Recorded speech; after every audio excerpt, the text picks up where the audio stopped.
ভৌতিক আলোচনা। গল্প পাঠে আমি শান্তনু, এডিটিং এবং সাউন্ডে অরিত্র ও শতদল। আজকের গল্প পুষ্করা তাড়ানো। গরুর গাড়িতে করে আমরা যাচ্ছি।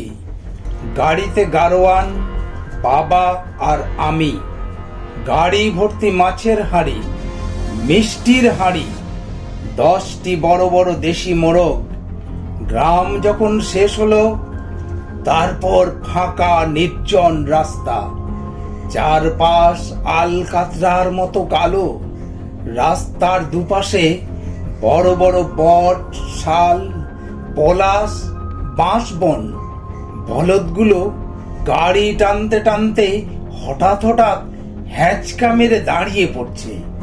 হাম্বা হাম্বা ডাকতে ডাকতে ছটফট ছটফট করছে।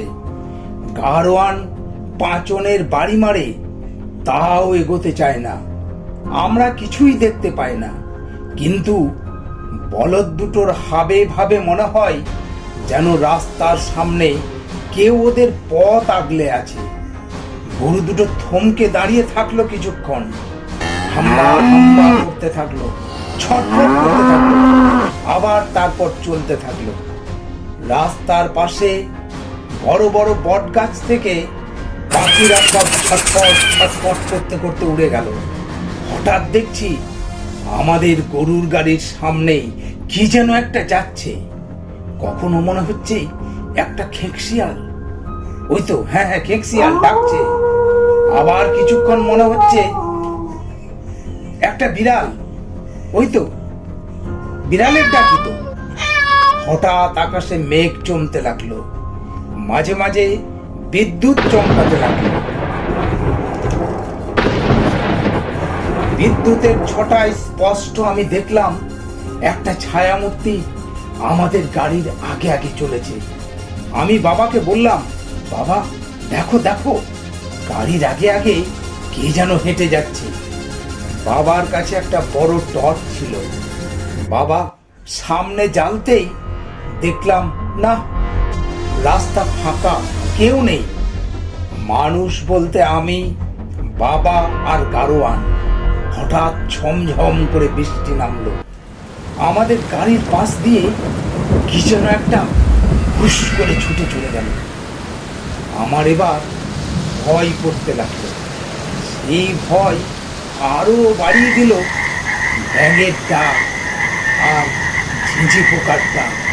সমানে ব্যাঙগুলো আর ঝিঁঝি পোকাগুলো ডেকে চলেছে। গরুর গাড়িতে ছাউনি না থাকলে এতক্ষণ হয়তো ভিজেই যেতাম।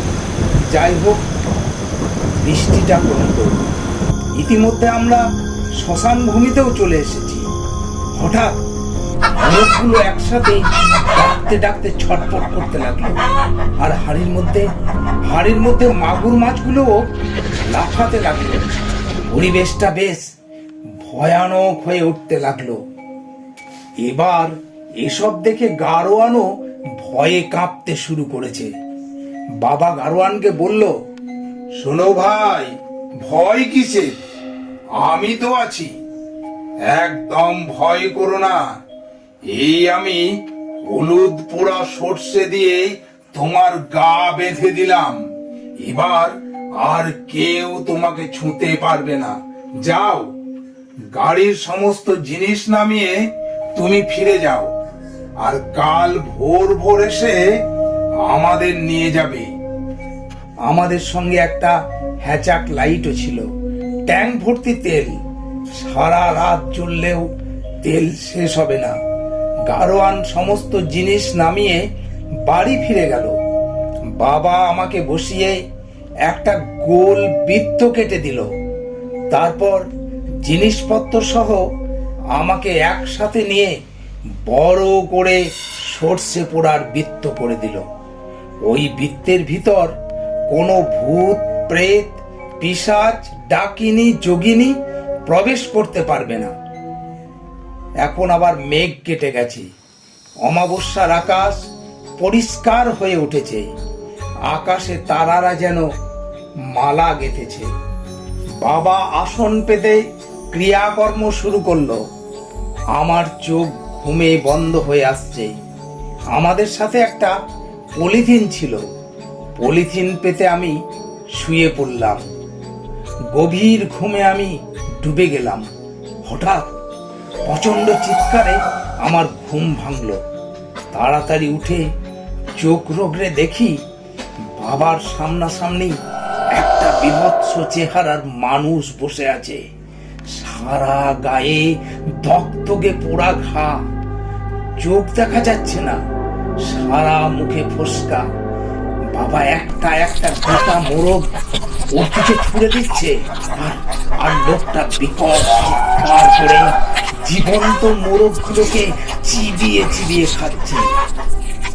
হাড়ির সমস্ত মিষ্টিগুলি মুহূর্তের মধ্যে খেয়ে ফেললো, মাছগুলিও চিবিয়ে চিবিয়ে খেয়ে ফেললো।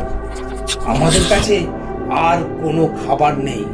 লোকটা বাবাকে বারবার খাবার চাইতে থাকে, বারবার বাবাকে বলে, খাবার দাও, খাবার দাও। বাবা বলল, যা, এবার এখান থেকে যা, আর কোনোদিন রামপুর গ্রামে তুই প্রবেশ করবি না। লোকটা বলে উঠল, তুই কে রে? তোর কথাই আমি রামপুর গ্রাম ছেড়ে যাব? কোনোদিন যাব না। আমি ওদেরকে জ্বালিয়ে পুড়িয়ে সব ছাড়খাড় করে ছাড়বো। তেমনি সঙ্গে সঙ্গে বাবা সর্ষে পোড়া নিয়ে ছুঁড়ে মারল লোকটাকে। লোকটা সঙ্গে সঙ্গে চলে গেল, চলে গেল, চলে গেল বলে চিৎকার করতে করতে একটু দূরে সরে গেল। বাবা বলতে লাগলো, যদি তুই না যাস তবে এই সর্ষে পোড়া দিয়ে গোটা গ্রাম বন্ধন করে তোকে আমি পেট শিলাই বন্দি করে রাখবো। বন্দি করার কথা শুনতেই লোকটা কাঁদো কাঁদো হয়ে বলল, না ঠাকুর মশাই, না, আমি আমি আর কোনোদিন জ্বালাবো না। আমি আর কোনোদিন এই গ্রামের ধারে পাশে আসবো না। ভুলেই লোকটা অদৃশ্য হয়ে গেল। আস্তে আস্তে পূব আকাশ পরিষ্কার হতে লাগলো, গাছে গাছে পাখিরা কলরব করতে লাগলো। আমাদের গরুর গাড়িও হাজির। গাড়িতে ভদ্রলোকও এসেছে। ভদ্রলোককে বাবা বলল, তোমার ভাই মনে হয় আগুনে পুড়ে মরেছে না? বাবার কথা শুনে ভদ্রলোক অবাক। বললেন, আপনি আপনি কি করে জানলেন ঠাকুর মশাই? বাবা বলল, কাল রাত্রে তোমার ভাই এসেছিল। সারা শরীরে পোড়া দাগের চিহ্ন। তোমার ভাই আমাকে কথা দিয়ে গেছে, আর কোনোদিন তোমাদেরকে জ্বালাতন করবে না, আর কোনোদিন তোমাদের গ্রামে প্রবেশ করবে না। তোমরা এবার নিশ্চিন্তে থাকো।